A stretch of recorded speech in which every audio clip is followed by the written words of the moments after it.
Hello everyone, সবাই কেমন আছো? আশা করছি সবাই ভীষণ ভালো আছো। আমিও ভীষণ ভালো আছি। আজকে আবার তোমাদের জন্য একটা নতুন ভিডিও নিয়ে আসলাম। আমার এই সিজনের এটা ছিল ফার্স্ট ব্রাইড, 23 নভেম্বরের আমার ব্রাইড। লোকেশনে পৌঁছে প্রথমেই আমরা প্রোডাক্টগুলোকে ঝটপট সাজিয়ে গুছিয়ে নিয়েছিলাম, যাতে ব্রাইড আসলে আমাদেরকে আর ওয়েট করতে না হয়। আচ্ছা, আজকে আমার ব্রাইড হচ্ছে রিয়া নিজেও মেকআপ আর্টিস্ট। তো বল, কিরকম সাজবি আজকে? সিম্পলের মধ্যে। চোখটা কি করবি? চোখটা তোমার মতো তুমি করে দিও। আচ্ছা ঠিক আছে। আর ওভারঅল সিম্পলে? আচ্ছা ঠিক আছে। ব্রাইডের সাথে লুকস নিয়ে কিছুটা ডিসকাস করার পর আমরা মেকআপটা স্টার্ট করি।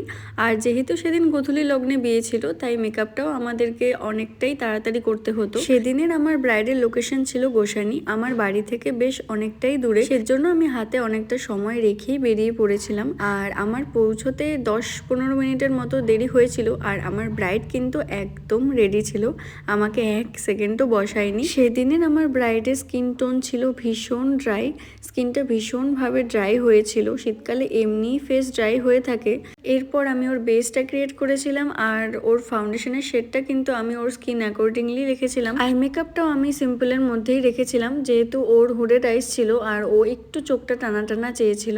তো আমি সেই অ্যাকর্ডিংলি চেষ্টা করেছি যাতে ওর ফেসের সাথেও ভীষণভাবে মানিয়ে যায় আর ওর ইচ্ছেটাও যাতে রাখা হয়। মেকআপ আমার অলমোস্ট ডান। এবার আমি ফেসে হাইলাইট করছি, ফেসের হাইলাইটিং এরিয়াগুলোতে। আর আজকের ব্রাইড কিন্তু আমার থেকে চেয়েছিল একটা সুন্দর সাবেকি কলকা। ওর কপালটা যেহেতু একটু চওড়া ছিল, তো আমি পুন্নিকে বলেছিলাম একটু বড় সাইজেরই টিপ পরাতে। লিপস্টিক এখনো পরাইনি, কিন্তু তাতেই দেখো মেকআপটা কতটা ফ্ললেস লাগছে, কতটা সুন্দর লাগছে। কলকাটা যেহেতু সাবেকি চেয়েছিল, তো আমি সেরকমই সাবেকি একটা হালকা সিম্পলের মধ্যে কলকা করে দিয়েছিলাম। সাথে আমি লিপস্টিকটাও পরিয়ে নিয়েছিলাম। হেয়ার স্টাইল তখনও কমপ্লিট হয়নি, তবুও দেখো মেকআপটা কতটা ফ্ললেস লাগছে, কতটা গ্লো করছে তখনই। এরপর আমি হেয়ার স্টাইলটা করে নিয়েছিলাম। হেয়ারটা একদমই সিম্পলের মধ্যেই করেছিলাম। আর ওর কপালটা যেহেতু অনেকটাই চওড়া ছিল, তাই আমি ফ্রন্টে দুদিক থেকে হেয়ার রেখে পরে সেটাকে ভালোভাবে কার্লস করে দিয়েছিলাম। সাথে ফুলটাকেও খোপায় সেট করে নিয়েছিলাম। ফুলটা পরিমাণে খানিকটা কম ছিল, তাই আমি দুদিকে এমন ভাবে ম্যানেজ করে দিয়েছিলাম যাতে সামন থেকে কিছুটা হলেও দেখা যায়। এরপর আমি এক এক করে জুয়েলারি গুলো পরিয়ে নিচ্ছিলাম। আমাদের নেক্সট ব্রাইডাল মাস্টার ক্লাস কিন্তু স্টার্ট হচ্ছে জানুয়ারি থেকে।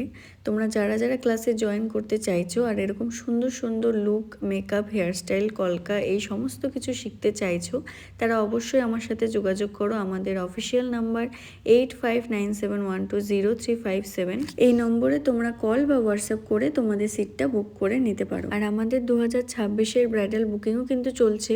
তোমরা যারা চাইছো নিজের বিয়েতে, নিজেদের বিশেষ দিনটিতে এরকম সুন্দরভাবে সাজতে, তারা কিন্তু অবশ্যই আমার সাথে যোগাযোগ করতে পারো। আমার এই মিষ্টি ব্রাইডাল লুকটা তোমাদের কেমন লাগলো জানাতে কিন্তু একদম ভুলো না। ভিডিওটা ভালো লাগলে লাইক, কমেন্ট এবং শেয়ার করে দিও। আর ভালো লাগলে চ্যানেলটাকে সাবস্ক্রাইব করে দিও।